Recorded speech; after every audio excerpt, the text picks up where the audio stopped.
Connaissez-vous l'histoire tragique d'un des plus grands héros de Béziers et du Languedoc, Raymond Roger Trincavel ? Né en 1185, vicomte de Béziers mais aussi d'Albi, d'Ambialet, de Carcassonne et de Razès, l'homme était issu d'une prestigieuse famille connue pour sa tolérance religieuse.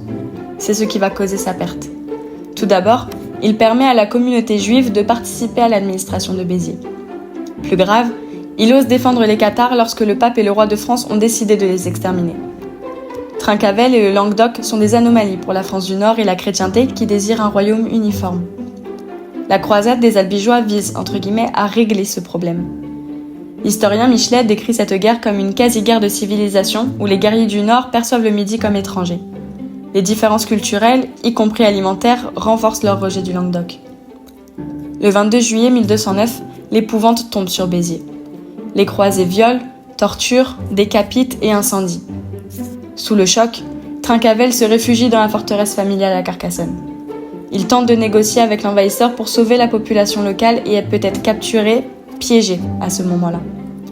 Paris veut en faire un exemple. Il est jeté dans les cachots de son propre château infesté de rats et d'insectes. On l'y laissera mourir.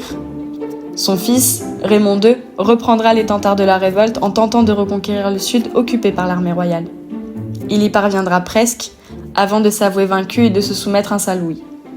Le Languedoc a définitivement perdu sa liberté.